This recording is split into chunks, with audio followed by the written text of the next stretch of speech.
Welcome back to Call the Nurse, your weekly dose of life support. Today's guest, if anyone knows about life support, it is her. She is a wife, a mom, a breast cancer survivor, and a fellow nurse that has been on both sides of the bed, caring for others and then fighting for her own life, all while being a new mom, a newlywed at 32 years old. 3 weeks after her dream wedding, 6 months after her daughter was born, and all while working as an ER nurse in the early weeks of COVID, she was diagnosed with breast cancer, and then mom diagnosed with pancreatic cancer. So if anyone knows about life support, it is my dear friend, Taryn Lansing. Hello. Welcome. Welcome, my friend. Hello. Thank you for having me. I'm going to try not to cry like immediately. Oh, no but guarantees here. anytime that I'm around you, I'm constantly laughing, which I think is one of the best things about you, because as I'm reading this, I'm like, gosh, she's been through some stuff. Yeah. And you're like the funniest person ever. And so that is something I'm sure that probably has kept you going. Yes.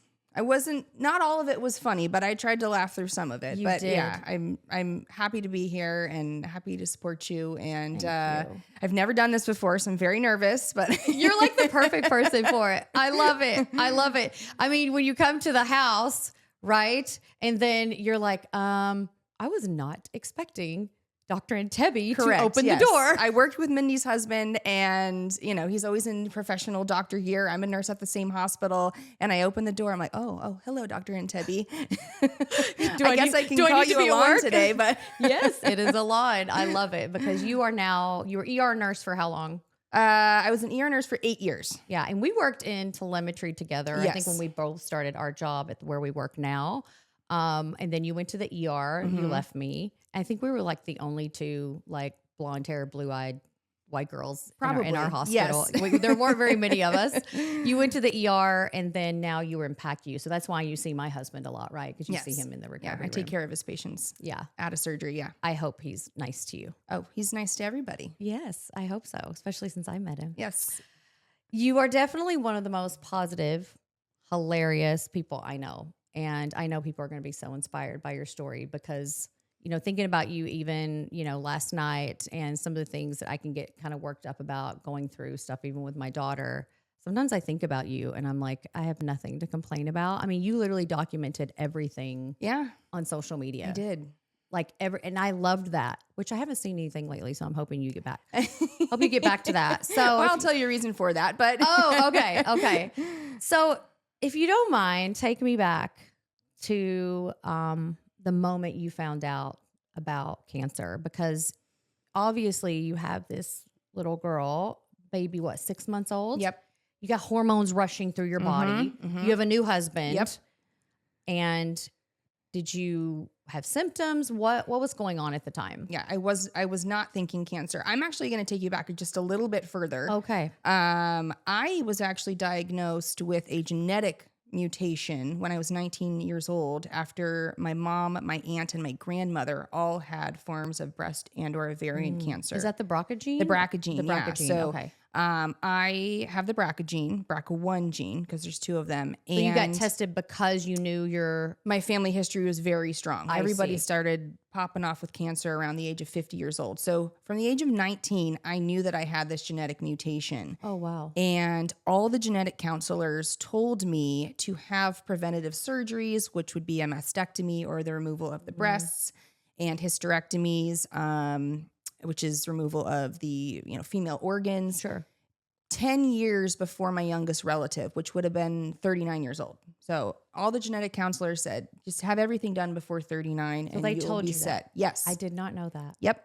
Wow. And so at 32, actually a week before my daughter was born, I felt a lump. I felt a lump in my breast and just chalked it off to I'd never had a child before or breastfed, and my body was Things changing. are going on. Things were You got changing. boobs that you didn't know you had. Lumps were forming and for other reasons, and I just didn't think cancer. And had my daughter, and about 3 weeks after one of my follow-up appointments, I told my OBGYN, And I said, I have this lump, and he just, it's a clogged milk duct. Just massage it, and Even with your family history, even with my family history. But I'm not going there because I'm in my There's mind. so many happy things happening. Right. I'm postpartum, and in my mind, I have time. Right. I have time.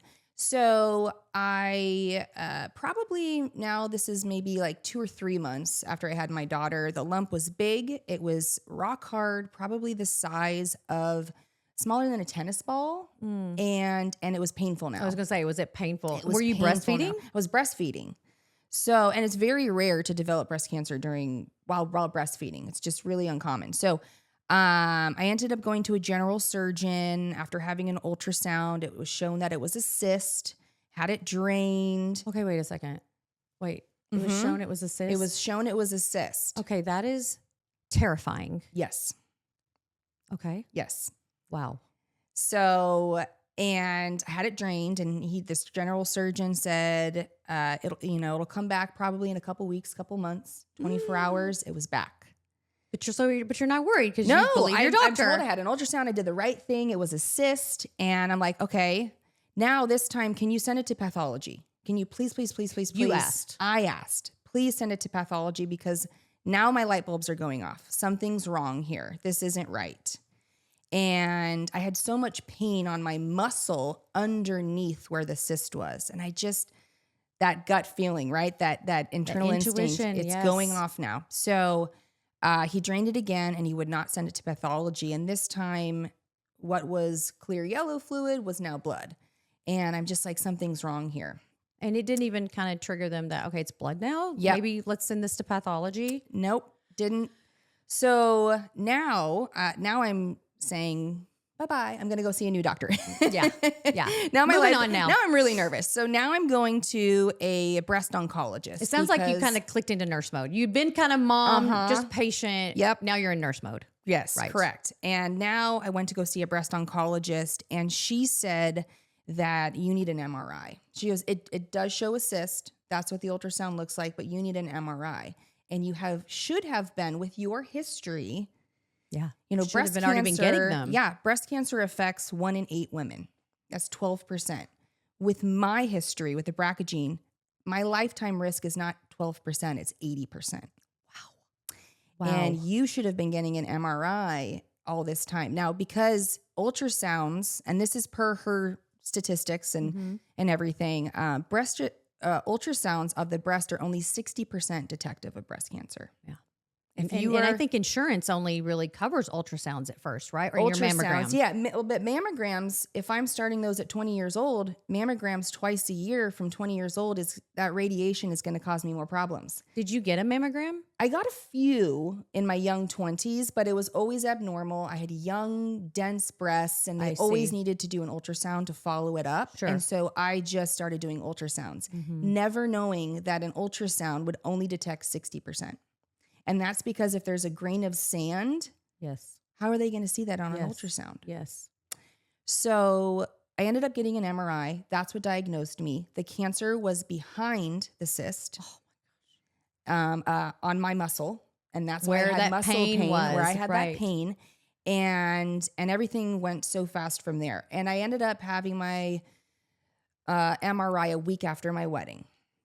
So a week after my wedding, all of a sudden, my husband and I just got married. We had this 6-month-old baby, and my world just flipped upside down. Wow. And did you go on a honeymoon and then come back? Or? Never had a honeymoon. And then COVID hit. So this is in March of 2020. March of 2020. 3 weeks after our wedding, COVID hit. And it was just my whole world. But the COVID was hitting. People were out of work. I just got diagnosed with cancer. I have the world's shutting down. I'm like, what is happening right now? And so I was panicking. I couldn't get doctor's appointments. Right? Because it's COVID time and everything is on an emergency basis. So I remember going to the doctor's office who did the biopsy, and I just stood there, and I didn't have an appointment. I stood there and I cried to the receptionist, and I would not leave until she made my appointment for me. Oh my! And they got me in the next day. I just said, yeah, I have to get this done because I knew with this pandemic, they were not going to prioritize me. Yeah. And everything was so shut down. I feel like sometimes we're blessed working in our hospital because once we kind of can get our coworkers and people to kind of rally for us. Yeah. But it's still, you become this patient. Meanwhile, are you still breastfeeding? You still have a newborn. Yes. You're going through this, because I'm thinking I'm already would not be sleeping because I have a newborn. Now I'm thinking there's a possibility of breast cancer. Again, I have no idea. Like, in your brain, were you sleeping? What was going on in your mind? I was a little bit out of control. Mm-hmm. And I laugh now, but I had so much anger. And that's where my brain went. I was angry. How can you tell a mother, first-time mother, somebody who's been wanted to be a mother their whole life, to now say that has to be second to your health? Wow. And I thought that was the cruelest thing that could happen to a new-time mom. And what did they mean by that? Meaning you need to take care of yourself first before you Correct. take care of this newborn. Yeah. And what was that going to look like? I needed to get everything done. I needed to do chemo. I needed to do surgeries. I needed to do radiation. And while all of that, I knew I wasn't going to feel good.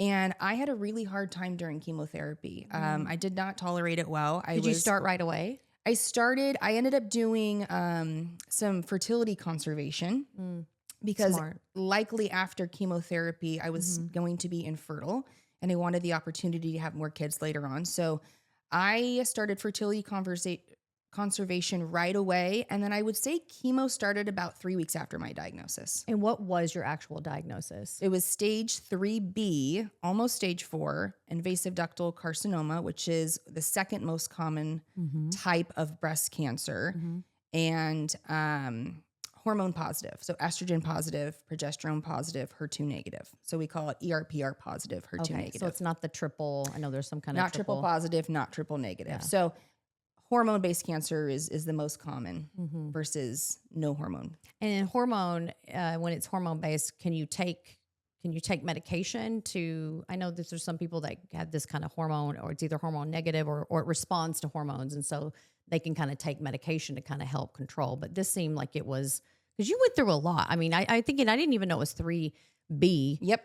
I wasn't sure did it end up spreading?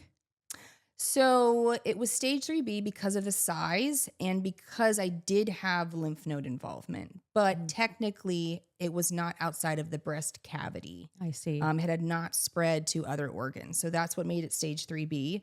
And I thank God every day that being a nurse and being in my medical profession, I knew that something was wrong and I knew how to take care of it. And I can't imagine people who don't have a medical background having what I had and not knowing that you need to get things done quickly and in a timely manner and to take things seriously and not just to, when the doctor said it was just a cyst and just let it be. Right. I think that's the thing that I'm so shocked by is you're in mom mode. You're finally a mom. You have this newborn. You've got hormones going. You got all these things. Planning a wedding. You're planning a wedding. Yep. Yeah. You're starting a whole new life. And so I think anybody else who's not in the medical field goes to a doctor and they say, oh, it's just okay. I mean, they could have gone a year or two, right? Yep. I mean, you really advocated for yourself. That nurse brain, kind of kicked in. How was it those moments when I want to ask this. So you get this diagnosis, your baby's 6 months old. Yeah. At what age and how long from then did you get your mastectomy? She was a year. So I actually went through chemo first. I see. So I had 6 months of chemo, 16 rounds. And how was that? Awful. Awful. Chemo. I did not do well with chemo. And my mom had gone through cancer 3 times in her life. And so she showed me what cancer looked like. I mean, I had this most amazing example of how to go through cancer with grace and strength as your own mother doing it 3 times. I mean, I attribute everything to her. She paved the way for my success. Wow. But she almost gave me a skewed version of because she was just so tough through it. Because she was so tough and she was doing triathlons and cycling and biking and I could barely get out of bed. It's interesting you say that And because you documented a lot of this on Instagram. I kind of felt that way about you. Like, wow, like, she really is like so tough. How does she, I mean, you're showing, I think I showed you the good moments. I don't know. You were always so comical about it. And you know, shaving your head, you losing your hair, you, being so vulnerable, showing your scars, and you would always make like the funniest jokes. Like I would literally look forward. I mean, people look forward now. I film these things with my duck. Well, you know, my baby outside. I would look forward to your videos because I don't know. They kind of helped me. Like you were so positive. Yeah. Maybe those are our best times, but I looked crazy. I mean, I really just like when you're losing your hair, you don't recognize yourself. And I remember losing one eyebrow at a time. And there was a moment where I had like a little bit of peach fuzz and one eyebrow and no eyelashes. And I just looked at myself in the mirror and I was like, what is happening right like now? The hills have eyes. What are those characters? I mean, if there was a time to get cancer, COVID was it. Because people weren't going it's so anywhere. True. And you're covering your face with a mask. And I couldn't get a wig because every place was closed and I didn't want to get one off of Amazon because Amazon, I just didn't, you had to try it on, right? You got to try it on and make sure it fits right. And everything was closed. And so I just rocked the bald head. I never wore a baseball cap. I never wore a scarf. I had one eyebrow for most of my treatment. And I just was like, I just had to laugh at it. I'm like, this is wild. Yeah. And I think I always just wanted to keep my positive attitude for my daughter. I wanted, just like my mom had showed me how to go through very challenging times in life, going through chemotherapy 3 times and just doing it with grace. I wanted to be that example for my daughter because who knows, one day she might have to go through the same thing, God forbid. But I want her to know that my mom did it. And my mom did it with a positive attitude, not always, but was able to laugh at herself and just be present and just I don't know. I just wanted to show her that you could do it too. Well, didn't only show her, you showed many people that were following your story. Yeah. Were there moments where you're looking at this little girl and wondering, fearing I might not see her grow up? Every day. That is what, in the moment of treatment, no. Because it was head down, focused. Fight. Yes. You are in fight or flight mode, and I'm going to do everything I can to make sure this never comes back. Yeah. And when the dust settled, when treatment was over, when my surgeries were done, when the dust settled is actually my most challenging part of my journey. And we call that survivorship. And that's when fears of reoccurrence. Always wondering. Yeah. And there's sort of this terminology in the cancer world of this cancer conveyor belt of when you're going through treatment, there's doctors and nurses and appointments and labs and you have all of these, everybody around you. And then when you beat cancer, you fall off this conveyor belt and there's nobody there to catch you. Wow. Now it's just kind of, it always reminds me of when people lose a loved one. You're surrounded by all these people you have with support and all of a sudden everybody goes home, they go back to their normal lives and then you're just kind of there by yourself. Yeah. And the fear makes me so emotional. The fear of it returning and not being there for my daughter and now my son. I now have a son through a surrogate. It was paralyzing for so long. Yeah. And it's so interesting that you talk about Gigi, your duck. And I always say, I wish I had an artist who could paint a picture for me because I want to just like paint an image for you of how I felt. And for me, I'm a duck in a field, in a grass field. And I'm surrounded by poachers and I'm surrounded by predators and I'm surrounded by things that want to take me down. And for me, that's cancer. Right. And I sit in the grass field and I'm safe and I'm protected and I don't need to go anywhere. I don't need to do anything, but I'm just sitting in that grass field, not doing anything. Right. And is that living?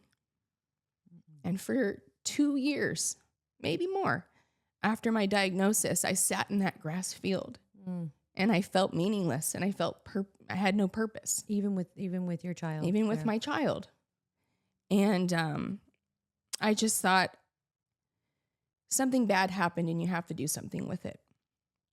Because if not, what was it for? And that terrified me of going through what I'd gone through, and this, breast cancer diagnosis and everything with my daughter, and just living in fear. What was it for if I went through all of that? And I just decided to spread my wings and live and laugh and love and take my chances and fly like Gigi did. And it just was a transition point.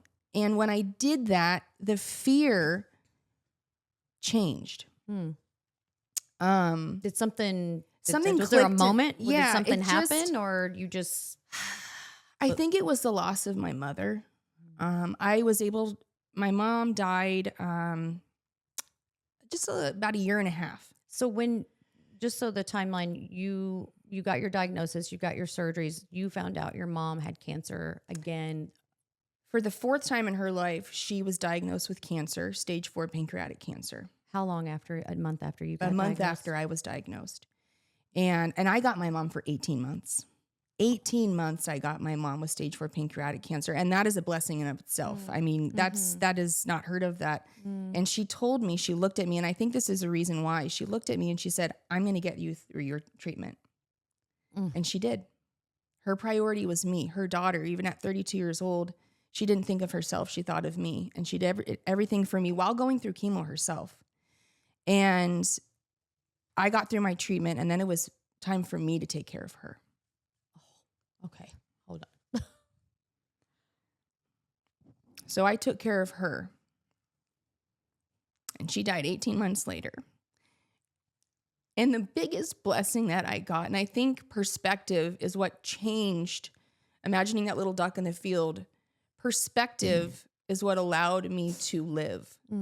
And the perspective that I got was, I got 34 years with my mother at that point. Wow. 34 years of her life, I got my mom. And I could have been taken from my daughter when she was 6 months old, a year old. And I don't think I would have had that mentality had I not been faced with my own mortality. 34 years. Wow. It changed my sadness into gratitude. Right. Yeah. I mean, you had so many things going. And what was it like? What was it like for your mom hearing that you had cancer? I don't know. My mom was somebody who was very hard exterior, old school. Old school. I probably saw her cry 5 times in my life, even despite everything that she had gone through. Is she funny like you? Was she funny? No. My dad is the funny one. Oh, okay. My mom laughed when something was very funny, like very, very literal humor, but she was just strength. When I think about my mom, if there is one term to describe her, she was just strength. She was a rock. And I never asked her. I could imagine that she felt fear. Yeah. Or maybe cried when she went home, or emotional. I know that she felt guilt because of the BRCA gene, and that is something genetically inherited. I know that she felt guilt, and we did have conversations that she felt guilty, and I should, before I ever got cancer and pregnant, she expressed feeling guilty, and that, I should do IVF and not use make embryos and test them and not use the ones who have the BRCA gene. And then I looked at her and I said, then you wouldn't have me. And so she changed her tune a little bit. Yeah. I think I got her out of that guilt. Yeah. It seems like you guys really fed off of each other. I mean, I always hear, I've never really been into the thing of like, oh, your baby chose you as their mom. Like I've never really believed that. I'm like, no, you kind of just got pregnant, and but I don't know. I look at the situation. It really just seems perhaps something bigger happening with just the two of you. And like you said, your mom taking care of you, and then you got better enough to take care of her. You guys, did she go through chemo? And you said pancreatic cancer. Was it not even breast cancer? No, it was pancreatic. Yeah. Did she have breast cancer? Oh, it's part of the BRCA gene. Pancreatic cancer is part of the BRCA gene as well? Breast, ovarian, and pancreatic. So you could not have breast cancer, ovarian, and have pancreatic, and it be because of the BRCA gene. Mm-hmm. Wow. And did you guys go through chemo at the same time? You guys were patients at the Same time. We would lie in bed, and my mom and I were never super close, but we got close when I had my daughter. And I just remember such amazing times. I mean, just lying in there, and we would. Can I say bad words on this? Absolutely. Okay. We would feel like absolute shit. Yeah. We would lie in bed together. You've gone through chemo with your mom. You can say you felt like shit. We felt like shit. Okay, we're sitting there in bed watching. I don't know. Everybody's Loves Probably Raymond or no something. hair. No hair. No both of hair. you? Well, her hair was thinning, but I was bald. We're both in our pajamas. We can't do anything. We're not functional. We've got a bell for my dad downstairs. And I was going we're to say, just- these men, Yeah. these husbands, your father and your Yeah. husband have to be saints. That's a whole nother episode. Yes, a whole about nother the men. episode. We need to have the men tell us all. Absolutely. But we would just lie there in bed and just giggle because we've got chemo brain. We're not thinking straight. We're on medications first. She was on medications for pain. I was on medications for And you got pain. a baby, probably not walking yet. I And don't my know. husband, we left the baby with my husband at this time. Your 'cause baby, I was just like, that little girl is going to be the toughest little girl because she had to figure shit out. She is. Daddy was taking care of Yeah. her. And you know dads do Dad's things girl. very differently. Yeah, she probably never got bathed, or maybe she did. Who knows? Probably in the sink. She got bathed in the sink. some I don't Fruit know. Loops every day. She's doing She fine. was well taken care Yes. of, but not the way mommy would. So yes, she's very resilient. And that I kid. did notice you had dogs that seemed to kind of be your friends through. Didn't you have your dogs at the I time? had my Were you- husky. You had your husky. I had my husky. Yeah. And but yeah, we would just lie there and just laugh about Wow. what is happening right now. Yeah. We're going through. Yeah. I mean, awful that your mom's going through cancer and Mhm. terminal cancer at the same Mhm. time of you, but also what a cool moment to just be supportive to one another. My Yeah. mom was never, things happen for a reason. And I believe her that things happen for a reason. And I'm also a believer that things happen for no reason at all. Yes, absolutely. Working in the emergency room and as a Oh, nurse, yes, you see I it am a all. believer that things happen for no reason at all. Yeah. Bad things happen. But I also do believe that some things do happen Absolutely. for a reason. And I knew that at some point in my life, I was going to have cancer. I was realistic about that. And my mom was someone who was very private, closed off, didn't talk about her diagnosis or her feelings or anything. And what a blessing to be able to lie there in bed with her at the same time and just finally be that friend Yeah. for her. Those are priceless moments and memories, I'm sure, that you have. And to know that she has this terminal illness and for me to just be present with her and soak in every moment. And I think about people who lose their loved ones suddenly, right? Yeah, you don't get that time. You with don't get them that time. And there was not a thing left unsaid with her. Because I was going to ask you, did you lose hope when she passed? But, I remember you posting a video about your mother passing. I didn't know she was sick. And I'm thinking, is there anything else like God can throw at this woman? Like I thought that would be like, and yet you're posting all these positive memories with your mother. And I'm thinking, oh my goodness. And you said terminal. They obviously had this last time had told her it was terminal. Yes. I am curious, when they did your diagnosis, what was your prognosis? They obviously didn't tell you it's terminal because it wasn't. It wasn't. Right? Yeah. My prognosis was very good, actually. Yeah. And I think my doctors being positive with me and was important in my mindset. I needed them to tell me, you're young, you're strong, and you're the type of cancer that you have. They said it was an aggressive form of a lazy cancer. And I needed to hear that encouragement that if the chemo is going to work, it should work right away. And it did. And I just, there was not a single cell in my brain that thought I'm not going to beat this. So when when you asked me, like, do you worry about being taken from your daughter too soon?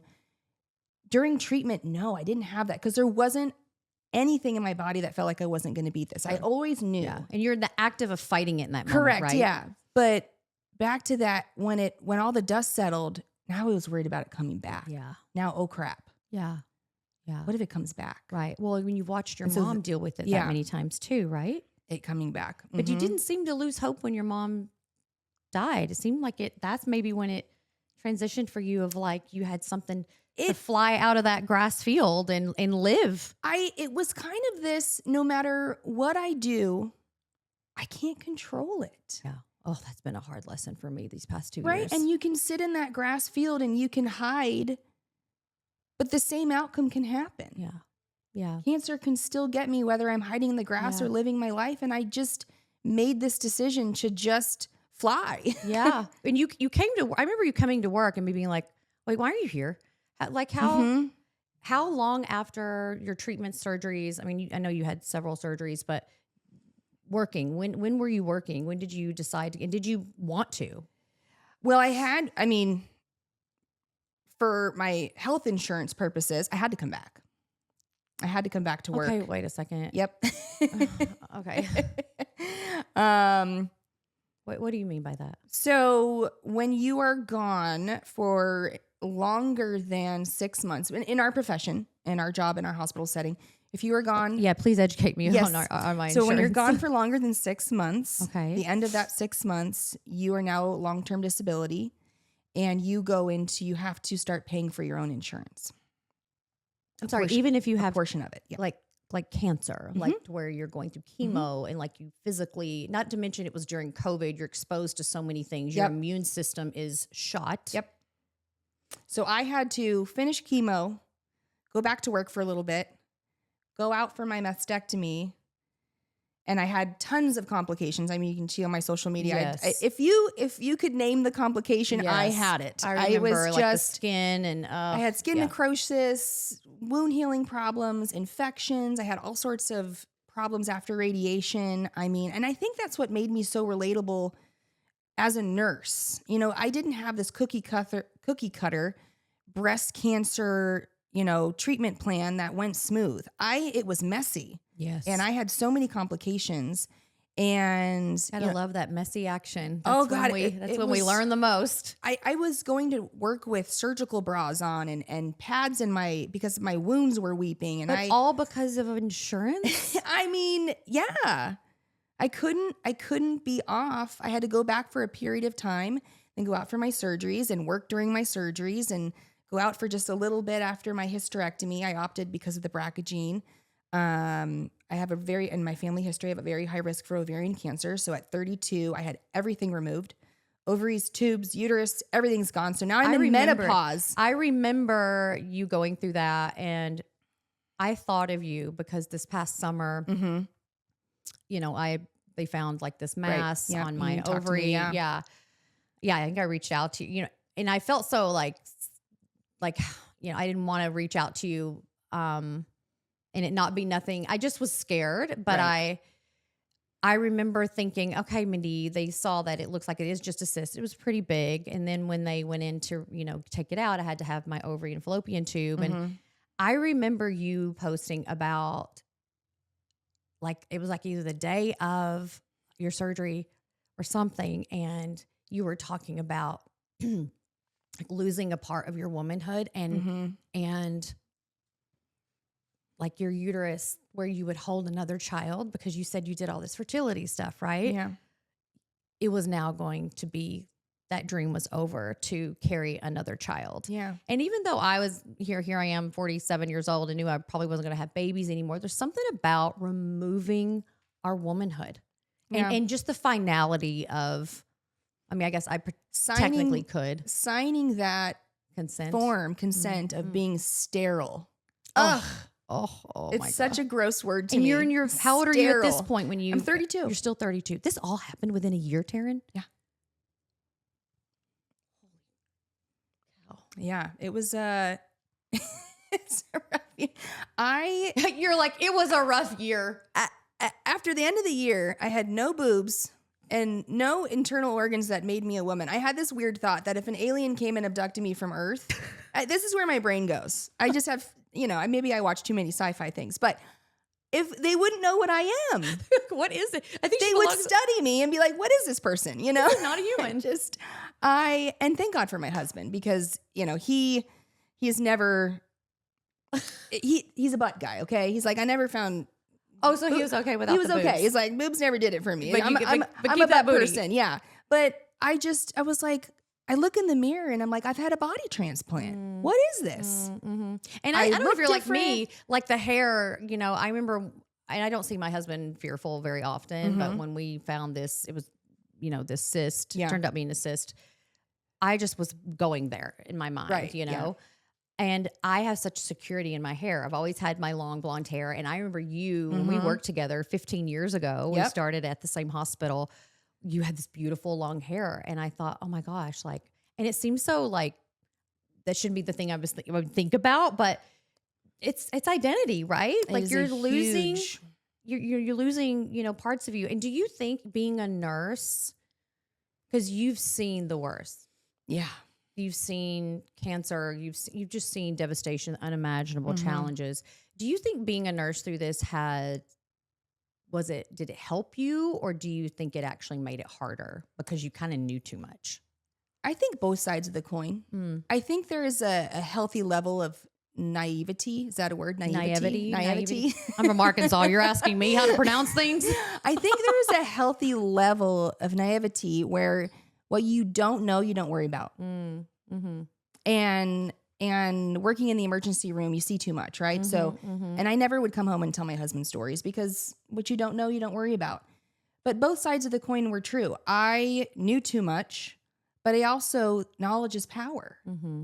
And also perspective. I get this opportunity to see the worst of the worst. All these patients, and seeing patients in the emergency room that have breast cancer, there's a problem, right? So I'm now you're like, don't listen to that doctor if he tells you it's. Well, I'm always gotta be cautious. A little bit too much. I push patient advocacy quite a bit. Yes, but I'm looking at these patients who have it worse than me, and I had this amazing perspective of feeling sorry for myself in one moment, like, ugh, why am I have to go through all this? But looking at this patient, going, oh God, they have it worse. Wow. I thought I was going to ask you that question too. Has it changed your perspective or the way you care for patients, the way you see them? 100%. How so?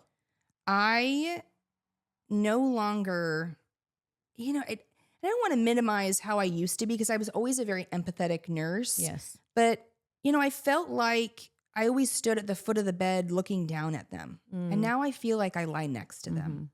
Not literally. I'm not lying next to my patients. I sit in my patients' beds all the time. I really do. But I feel like I lay next to them. I have this understanding. Yeah, you're with them. I just get it on such an inherent spiritual, mental level that I'm able to just support them so much better than I ever could before. In fact, I would say that I wasn't even very supportive before. I couldn't empathize.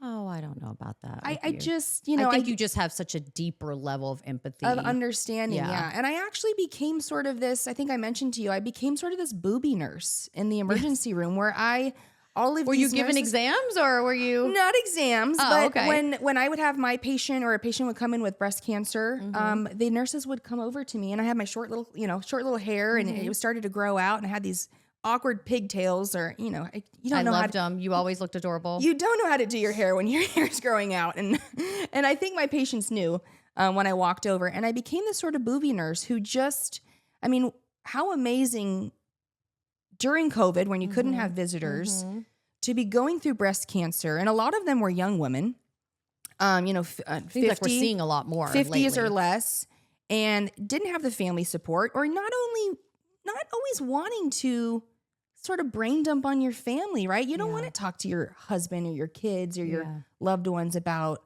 what you're going through and how terrified you are. And so how amazing to have your nurse come to your bedside and hold your hand and say, listen, I get it. I just went through it. Yes. And I was able to be such an amazing support system for these women and so happy. And sometimes we wouldn't talk at all. Sometimes we would just cry. Sometimes we would laugh at the craziness that all of this was. But what they need probably in that moment. And you left the ER and went to PACU. To PACU 2 years ago, Was that?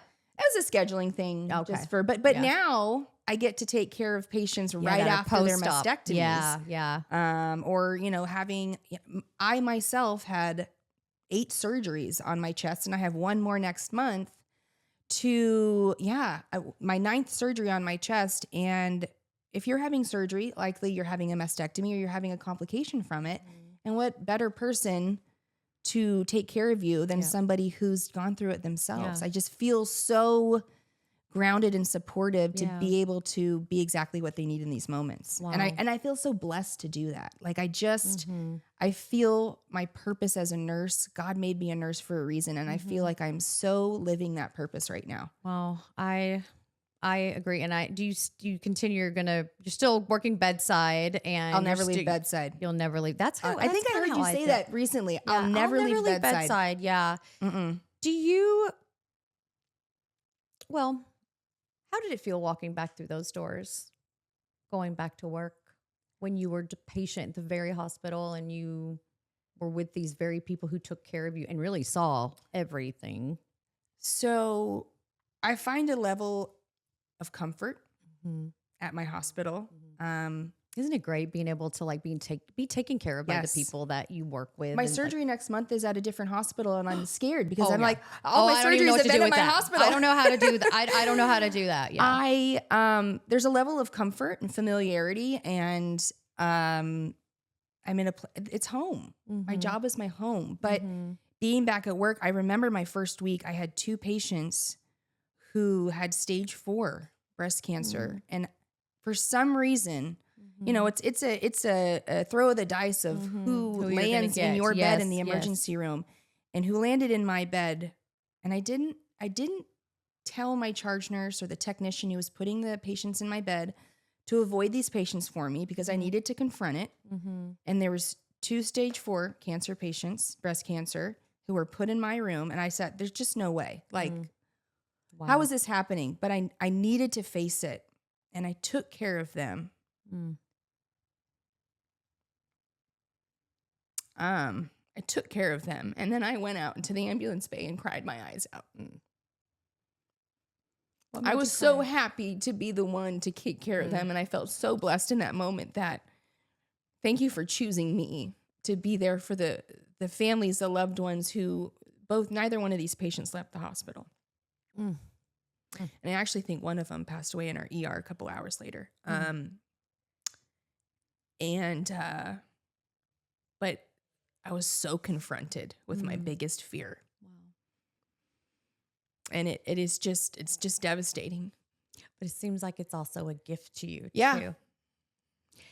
If you could go back and whisper one thing to the version of you as a young mom who just got her diagnosis, that's what, 5 years ago? Yep. What would you tell her? You could whisper one thing in her ear. Smile. Remember to smile. It was such a sad time for me, and I had such anger initially, and a lot of people didn't see that. And it's funny with social media. I started posting on social media because I got tired of phone calls. I got tired of texting people and updating people, and I said, you know what? I wasn't a social media person. You're so good at it. And so I went on social media and I shared it all so people would stop calling me and asking me questions.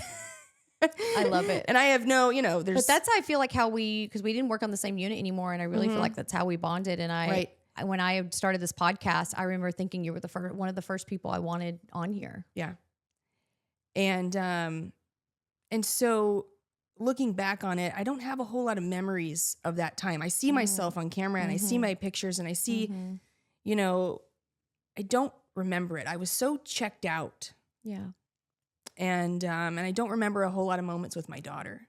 And so looking back, I would want to tell myself to smile and be present, because the memories that you so desperately wanted to forget are the ones you desperately want to remember now. That makes sense. And I bet back then, I'm guessing you probably couldn't have imagined. I mean, you ended up having a son, which I think is kind of cool, because isn't the surrogate mom, wasn't she from Arkansas? Yes, she was. I mean, she could be my relative. It is possible. I reached out to you. Do you have any family in this area so I can stay with them? We're all related. It's probably my cousin. Arkansas is not a big state. It's a small state, right? Yeah, Everybody knows each other. But now you have, then how old is your son now? He's 20 months old. 20 months old. Never imagined, as I'm thinking back, like when I was in high school, I never imagined the life that I have today is exactly what I imagined. But getting here, Oh my gosh, I Yeah. could have the never path was could not have what never you thought. predicted this. A surrogate, like what? Yes. Never thought of having a second child through a surrogate. Wow. And it was really cool. That's As really a awesome. nurse, to be able to see your child be born Yeah. and not be the one going through it and the labor and everything. I mean, that sounds amazing. I just ate it up. Mm-hmm. And I, just give him to me. Can I Yes, sit there and yes. let me? And he's so stinking Let me take him out. cute. He's so stinking cute. I hope you're proud of yourself. I am. I know your family at work. We were all rooting for you. I love seeing you in the cafeteria and giving you a big hug and just feeling like you're this walking miracle. Do you think you would tell my last question to you? Because I really could sit here and talk to you all day and feel like we should have done this sooner. We're going to do part 2 one day.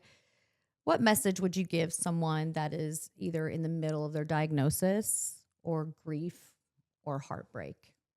What do you think you would tell them right now? If somebody's watching you and going, oh my gosh, I'm going through it.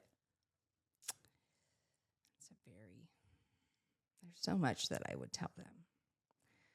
But I think that,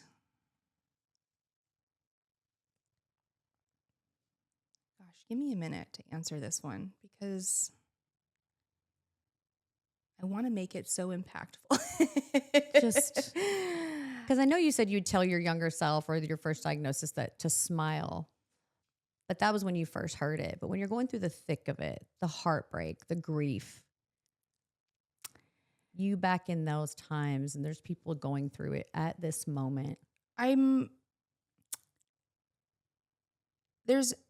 reminded of a quote, and I have no idea who said this quote, but life by the yard is hard, but inch by inch, it's a cinch.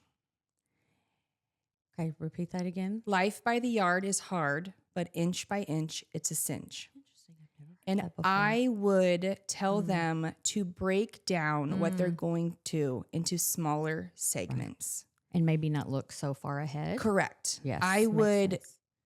maybe put your head down a little bit and just keep putting one foot in front of the other because so much is thrown at you at once. And everybody says one day at a time. But let me tell you, when you're going through hell, Yeah, that's what one day is a that's a long time. really Yeah. long time. Minute So, by minute. Yeah. As a cancer patient going through chemo, you Don't tell them one day at a time. That's good advice. Do not tell cancer patients one day at a time. One day is a really long time.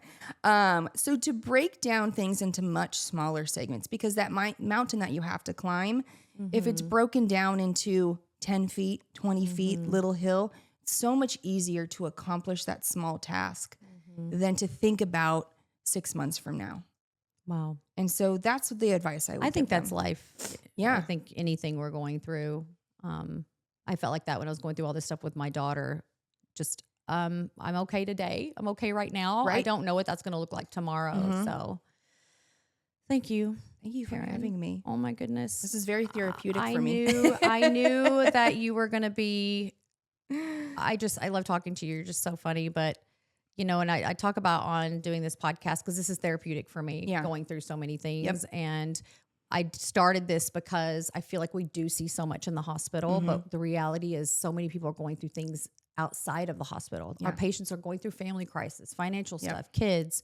And I just want to talk about it because I'm just throwing it all out And there. you'd never know. If you saw me on the street, you'd never know. Absolutely. And that's how I felt too. Like, I feel like people see me and they think, oh, you're married to a doctor and you're this and that. And they didn't know what was going on behind the scenes, but there was something therapeutic about talking about it. So I appreciate your vulnerability. I really, that's why I reached out to you too. Like, where are you on social media? I miss seeing you. So you got to get back on at some point. Life has seasons. And Yes, right you're now right. my season is presence with my With kids. your babies. That's And good. this is sort of, I haven't. You're I making haven't, up those moments too. Yeah, I haven't talked for about a year on social media, but it feels really good to talk about it now. And I think you might see me again. Yay. Starting to show up more on that just Instagram peek in. feed. Yep. Give us updates.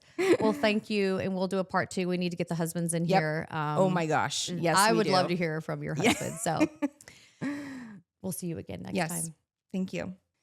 If what you heard today resonated with you and you're going through cancer or something very difficult or a loved one's going through breast cancer, my Instagram handle is @TMLansing. T is in Tom, M is in Mary, Lansing. And I would love to listen to your story, talk to you, give you some words of wisdom or advice, and just reach out. Thank you for listening to Call the Nurse. I hope this dose of life support was exactly what you needed. We will see you next shift.